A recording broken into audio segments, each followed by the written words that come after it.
शाहवाडी तालुक्यातील ऐतिहासिक विशाळगड हे राज्य संरक्षित स्मारक असल्यानं यंदाच्या उरूस काळात गडावर पशुबळीला परवानगी देण्यात आलेली नाही। तसेच कोणत्याही प्रकारचं अन्न शिजवणं आणि पशुहत्या करण्याची प्रशासनानं स्पष्ट मनाई केली। तहसीलदार सीमा सोनवणे आणि पोलीस निरीक्षक सावंत्रे यांनी प्रसार माध्यमांशी संवाद साधताना ही माहिती दिली आहे। 27 मे ते 6 जून 2026 या कालावधीत उरूस तसेच बकरी ईद निमित्त विशाळगडावर विविध धार्मिक कार्यक्रमांचं आयोजन करण्यात येणार आहे। या पार्श्वभूमीवर ऐतिहासिक वारसा आणि धार्मिक स्थळांचं पावित्र्य अबाधित राखण्यासाठी प्रशासनाने कडक भूमिका घेतली आहे।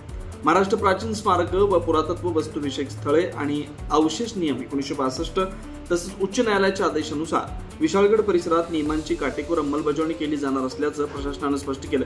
उरूस काळात कोणताही अनुचित प्रकार घडू नये यासाठी शाहवाडी तहसील प्रशासन आणि पोलीस प्रशासनाने संयुक्तपणे विशेष बंदोबस्त ठेवला आहे।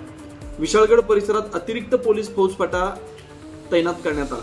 परिस्थितीवर प्रशासन बारकाईने लक्ष ठेवून आहे। महासत्ता लाईव्हसाठी शाहवाडीहून नथुराम डवरी। 27/5/2026 रोजी आपल्या विशाळगडावर भरणाऱ्या उरूसास पुरातत्व विभागाकडून नाहरकत प्रमाणपत्र नाकारण्यात आलेले आहे।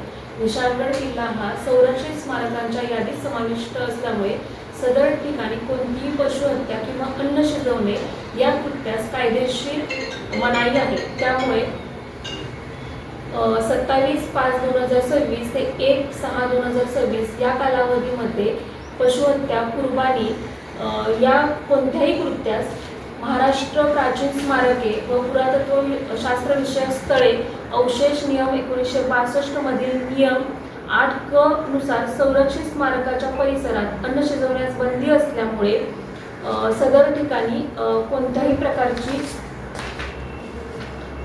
27/5/2026 ते 1/6 या कालावधीमध्ये बकरी ईद व उरूस या दरम्यान पशुहत्या, कुर्बानी व महाप्रसादासाठी पर्यटक, यात्रेकरू व भाविकांना महाराष्ट्र प्राचीन स्मारके व पुरातत्व शास्त्र विषयक स्थळे व अवशेष नियम 1962 मधील तरतुदीनुसार नाहरकत प्रमाणपत्र देण्यात आलेले नाही।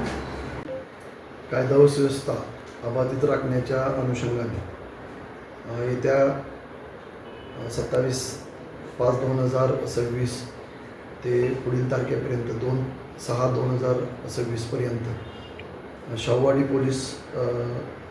पोलिसांकडून योग्य तो चोख बंदोबस्त लावण्यात आलेला आहे। या दरम्यान आंबा मार्गावर तसेच पावनखिंड मार्गावर नाकाबंदीचे पॉईंट तसेच केंबुर्णी या ठिकाणी नाकाबंदीचे पॉईंट व बंदोबस्त लावण्यात आलेला आहे। त्याचप्रमाणे विशाळगडावर व पायथा या ठिकाणी देखील नियमित पर्यटकांची जी तपासणी होती ते तपासणी नाके लावण्यात आलेले आहेत। पर्यटकांकडे विशाळगडावर जाताना कोणत्याही अन्य वस्तू असणार नाही अथवा मुक्कामासाठी जाण्यासाठी त्यांना कोणत्याही प्रकारच्या सोबत साहित्य यापूर्वीपासून जी मनाई करण्यात आलेली आहे त्याप्रमाणेच ते चेकिंग सुरू राहील व कोणताही कायदा व सुव्यवस्थेचा प्रश्न निर्माण होणार नाही या अनुषंगाने योग्य तो बंदोबस्त तैनात करण्यात आलेला आहे। अशाच ताज्या अपडेटसाठी महासत्ता न्यूजला सबस्क्राईब करा।